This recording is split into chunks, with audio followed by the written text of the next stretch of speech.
Ada ayat yang akan saya bawa kepada saudara, maka saya akan berbicara dalam waktu 10 sampai 15 menit ke depan. Kita buka di dalam 1 Tesalonika pasal yang keempat untuk memberikan penghiburan kepada mereka yang ditinggalkan keluarga yang mereka kasihi. Saya pun pernah alami orang yang saya kasihi dipanggil pulang oleh Tuhan. Tetapi puji Tuhan, orang tua saya, papa saya, waktu dia mau dipanggil pulang oleh Tuhan, di depan mata saya menyaksikan diserahkan oleh gembala saya, sehingga pada waktu dia mau pulang, dia berikan pesan-pesan yang terakhir. Tetapi ada di antara keluarga saudara mungkin tidak ada pesan yang terakhir. Sebab itu kalau kita cuma mau tinggal berpisah dari satu tempat ke tempat yang lain, kita pamit ya. Seperti nanti saya dengan istri saya, kami akan pamit. Ini malam terakhir ya. Jangan ada yang menangis, jangan ada yang bersedih. Itu biasa.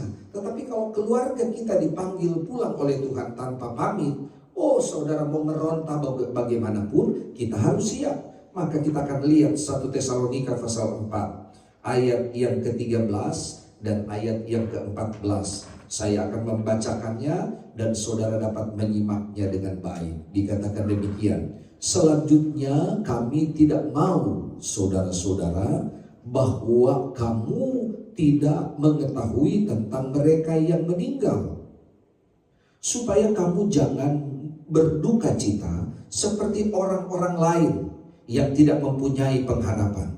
Ayat 14, karena jikalau kita percaya bahwa Yesus telah mati dan telah bangkit, maka kita juga percaya bahwa mereka yang telah meninggal, termasuk mamanya Billy yang sudah meninggal, mamanya Ibu Rita yang sudah meninggal, dikatakan apa? Dalam Yesus, meninggal dalam Yesus akan apa? Dikumpulkan Allah bersama-sama dengan siapa?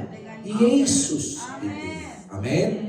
Maka Yesus dikatakan dia bangkit dalam kebangkitan yang sulung. Artinya yang utama dalam kebangkitannya untuk membuktikan bahwa akan ada kebangkitan selanjutnya buat mereka yang mati.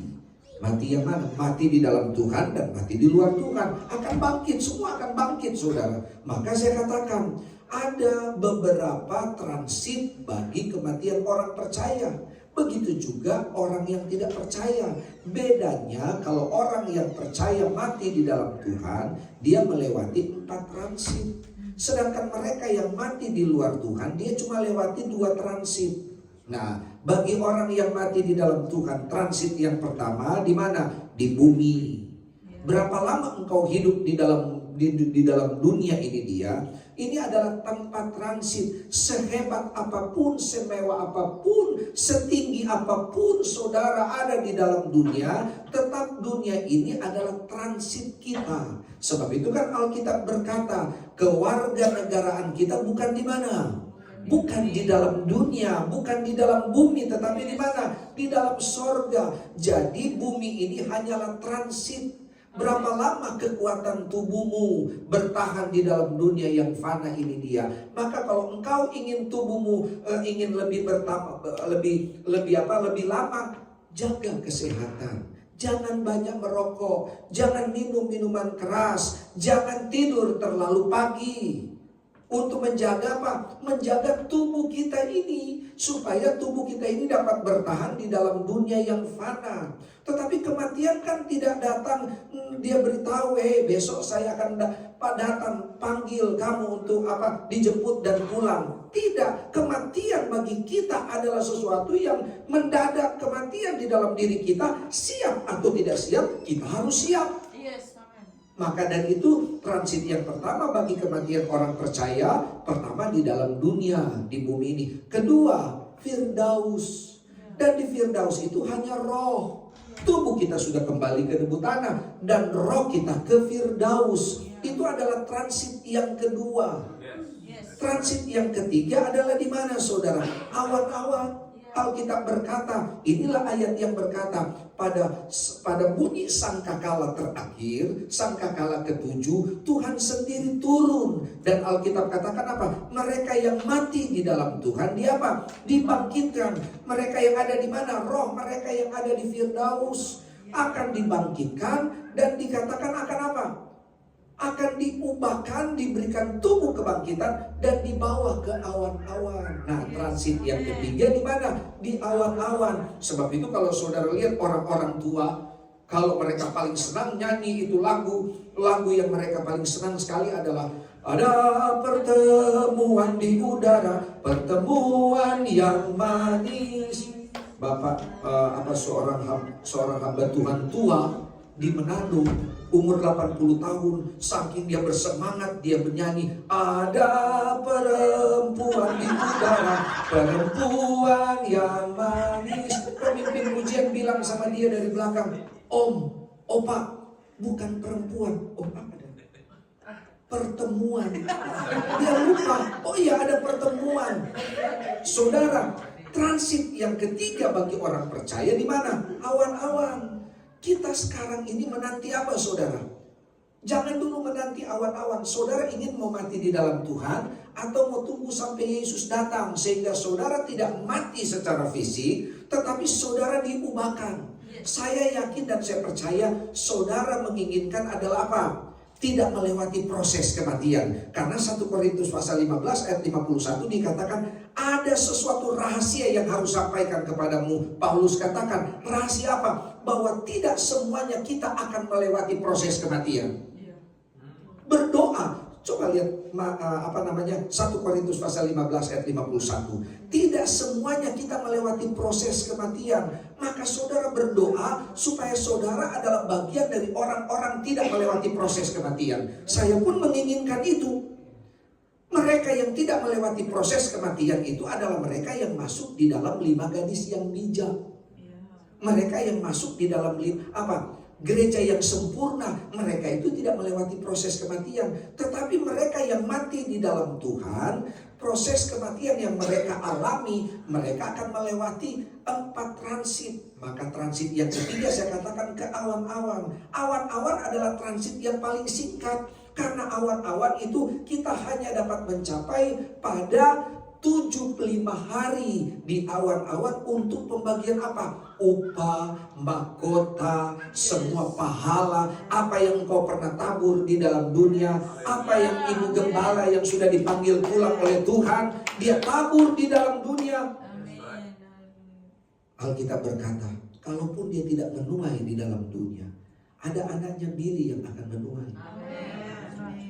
Ya kan? Maka pada waktu dia ada di awan-awan, dia akan menerima semua hasil taburan pada waktu dia ada di dalam dunia. Jangan kita hanya melihat orang lain, lihat diri kita sendiri. Apa yang kita sudah tabur sekarang ini? Maka engkau menabur terus. Jangan pernah berharap menuai kalau engkau tidak pernah menabur. Maka dari itu saudara, Alkitab berkata, engkau menabur hal-hal yang bersifat jasmani. Saudara tahu, engkau akan menuai 2 hal yang bersifat jasmani dan bersifat rohani. Maka dari itu Alkitab berkata, transit yang ketiga adalah apa, saudara? Transit yang ketiga adalah pertemuan di udara, pertemuan yang manis, pesta di udara. Karena di situ engkau akan mendapatkan banyak hal yang luar biasa. Amin. Transit yang keempat. Transit yang keempat itu adalah bagian yang waktu yang sangat panjang. Bagi orang percaya, transit yang keempat adalah 1000 tahun damai. Amin. Seenak-enaknya engkau berada di tempat transit, itu cuma transit. Ingat, itu bukan tempat kekal engkau. Itu bukan tempat kekal kita, karena itu hanya tempat transit. Saudara, saya nanti dengan istri saya pulang, karena bersama istri, biar transit yang sangat panjang, tapi karena berdua. Ini nanti kita pulang ini, bukan transit dari sini ke Miami. Miami mungkin cuma 2 jam, 3 jam. Katanya Ibu Stella bilang, di atas turun naik lagi transitnya dari north terus ke Miami terus ke Washington. Nah, saudara, kalau transit saya dengan istri saya pulang ke Indonesia, kita di Narita 42 jam transit. Saudara mau transit di mana? Saudara mau transit di 1000 tahun damai berapa jam? Nggak hitung jam, hitung 1000 tahun. Saudara akan berkata, luar biasa lamanya di 1000 tahun. 1000 tahun saudara. Dan di 1000 tahun engkau menerima semua hasil tuaian. Karena tuaian yang engkau sudah lakukan selama engkau ada di dalam dunia, engkau terima di awan-awan, engkau nikmati di 1000 tahun damai. Di dunia ini engkau bertahan berapa lama? 60 tahun sudah sakit-sakitan. Coba saudara lihat satu ayat Alkitab. Sedikit lagi. Ayat Alkitab 2 Korintus. Saudara lihat Rasul Paulus katakan 2 Korintus pasal 5 ayat yang pertama dikatakan. Di sini dia katakan begini. Karena kami tahu bahwa jika kemah itu maksudnya apa? Tubuh. Paulus bicara ini kemah, yaitu maksudnya tubuh. Kemah kediaman kita di bumi, yaitu tubuh kediaman kita di bumi ini dibongkar. Dibongkar lewat apa? Kematian. Saudara tahu tubuh kita ini masuk di dalam kubur, dibongkar habis oleh cacing-cacing. Hancur sampai jadi apa? Tanah. Habis. Dan dikatakan ayat ini, Allah telah menyediakan suatu tempat kediaman. Allah sudah menyediakan suatu tempat kediaman di sorga bagi kita. Dan dikatakan apa? Suatu tempat kediaman yang kekal dikatakan. Terus suatu tempat kediaman yang kekal yang tidak dibuat oleh tangan manusia. Terus kita lihat ayat selanjutnya, ayat 2. Dikatakan demikian. Selama kita di dalam kemah ini, selama kita ada di dalam tubuh kita ini, kita mengeluh. Betul? Kita mengeluh dan dikatakan apa? Karena kita rindu mengenakan kemah kediaman sorgawi. Kita mengeluh sakit, mengeluh lemah karena kita rindu untuk mengenakan kemah, mengenakan tempat kediaman sorgawi di atas tempat kediaman kita yang sekarang ini. Kalimat selanjutnya, ayat selanjutnya dikatakan, sebab dengan demikian kita berpakaian dan tidak kedapatan telanjang. Ayat selanjutnya dikatakan, saudara lihat, sebab selama masih di dalam kemah ini, selama masih di dalam tubuh kita ini, kita apa?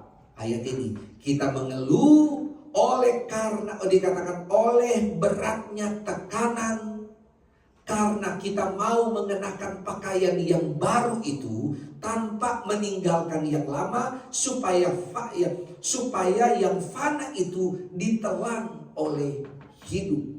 Jadi tubuh yang fana ini akan ditelan, akan hancur, tetapi dia akan gantikan kemah yang baru, yaitu kemah yang kekal.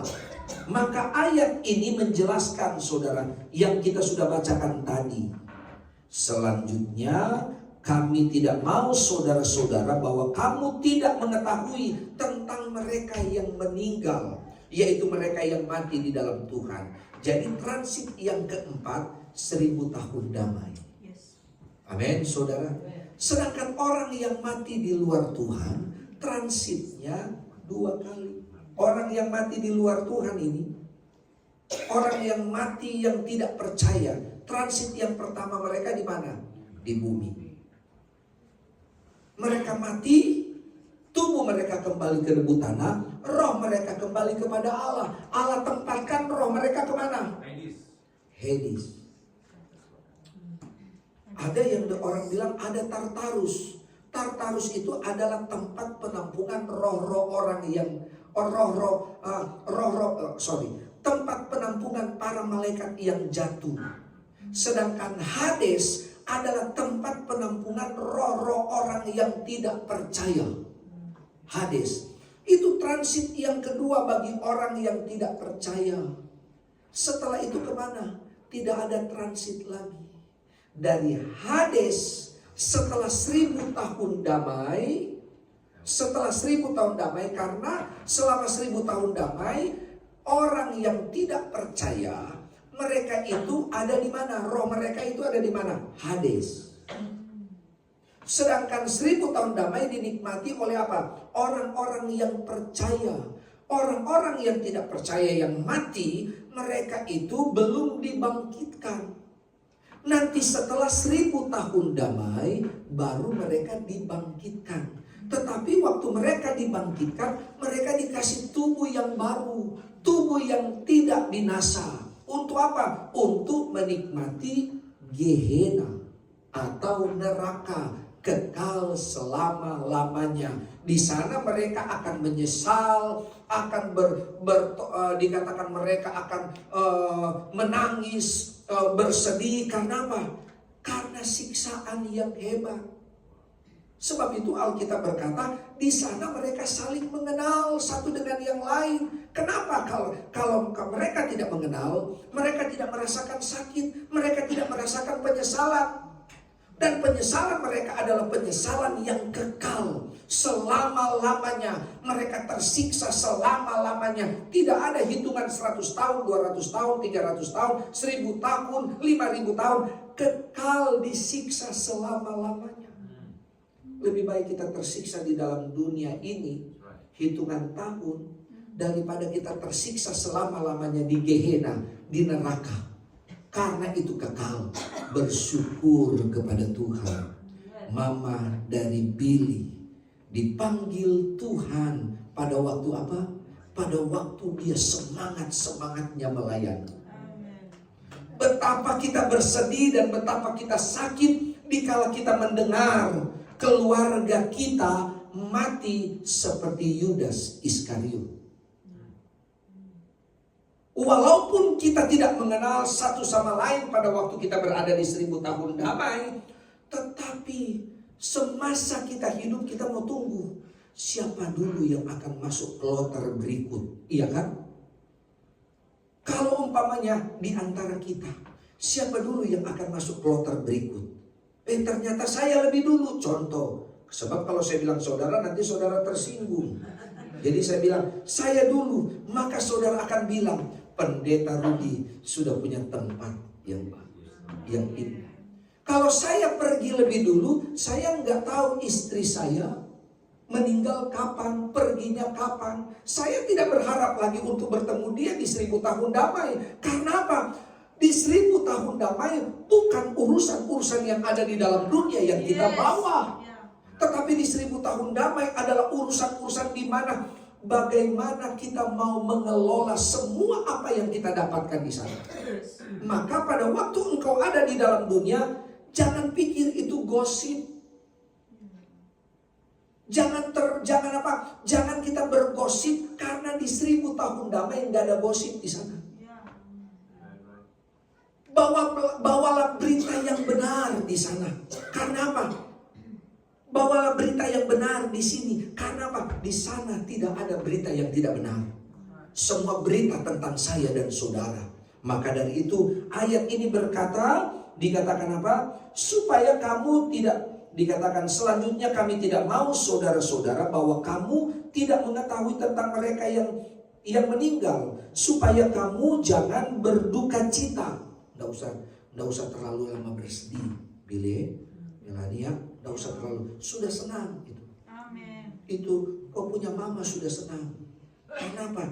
Dia sudah punya tempat yang indah. Dia sudah bersama-sama dengan apa? Dengan Yesus di Firdaus. Dan dikatakan ayat yang ke-13, jangan seperti orang-orang yang tidak punya pengharapan. Maka apa saudara? Yesaya 26 ayat 14 ayat ini pernah saya bawakan kepada saudara. Yesaya 26 ayat 14 berkata, orang yang telah mati, coba kita lihat. Coba, Yesaya 26 ayat 14 dikatakan demikian. Mereka sudah mati. Siapa mereka? Keluarga kita. Tidak akan hidup pula. Jangan berharap dia akan hidup. Apalagi saudara pakai dengan 1000 pendeta.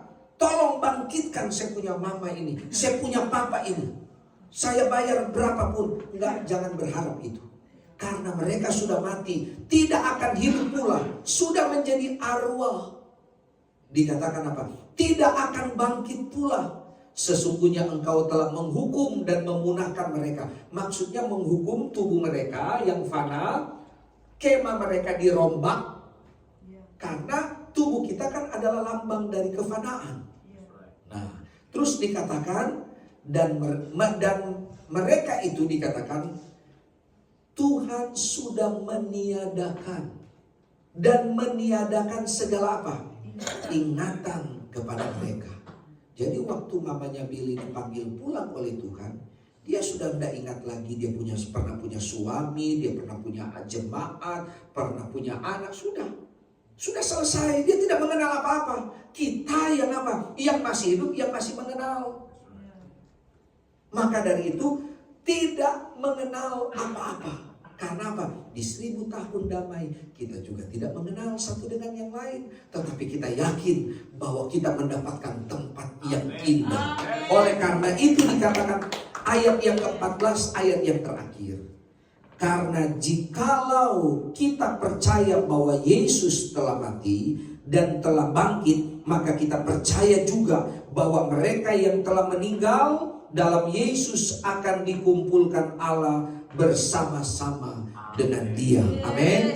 Maka saya mau katakan, kalau kita ini calon-calon yang akan mati di dalam Tuhan, dan sekarang kita lakukan, mari semangat melayani, semangat melayani. Dan ingat baik-baik, tidak perlu kita takut soal kematian. Karena kematian itu hanya memisahkan antara roh kita dan tubuh kita. Kenapa roh kita merasa tersiksa dikala ada di dalam tubuh kita? Karena roh tidak betah dengan keadaan tubuh kita yang fana ini, yang selalu senang terhadap dosa, yang selalu senang terhadap hal-hal yang bersifat fana, sehingga roh yang ada di dalam kita ingin cepat-cepat memisahkan diri dari tubuh kita. Karena dia tahu roh kita ini akan mendapatkan satu tubuh yang baru. Jadi saudara, di waktu kita melewati proses kematian, itu adalah bagian yang termulia. Saudara ingat selalu pendeta atau gembala atau jemaat katakan, di waktu dia meninggal, dia dimuliakan Tuhan. Betul tak? Dimuliakan Tuhan apa? Tubuhnya yang fana terlepas dan diganti tubuhnya yang baru, yaitu tubuh kekekalan. Sehingga tidak ada lagi unsur fana di dalam dirinya. Dan apa? Seluruhnya adalah unsur kekal. Amen. Saudara bisa bayangkan tubuh kita ini unsur fana. Sehingga kita lebih banyak kepada apa? Mengarah kepada hal-hal yang bersifat fana. Kita pakai tubuh kita yang fana dengan apa? Sesuatu yang fana, dengan barang-barang yang fana. Padahal itu cuma ada di dalam dunia. Maka selama engkau ada di dalam dunia, nikmati hal-hal yang fana itu. Tetapi jangan sampai barang-barang fana itu membawa rohmu kepada kebinasaan. Hal-hal yang bersifat fana hanya engkau nikmati pada waktu engkau ada di dalam dunia. Tetapi hal-hal yang bersifat kekal, warisan kekal, engkau akan nikmati pada waktu engkau berada di 1000 tahun damai. Maka dari itu, biarlah Tuhan senantiasa memberikan sukacita, damai sejahtera buat keluarga besar dari saudara Billy dan istri. Kiranya Tuhan Yesus memberkati kita semua. Nama Tuhan Yesus dipuji dan nama Tuhan Yesus dipermuliakan. Selanjutnya saya serahkan kepada Ibu Gembala.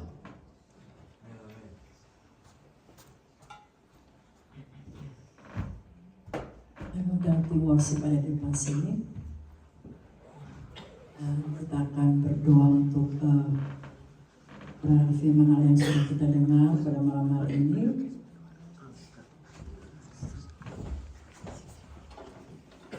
Bapak bisa berdoa.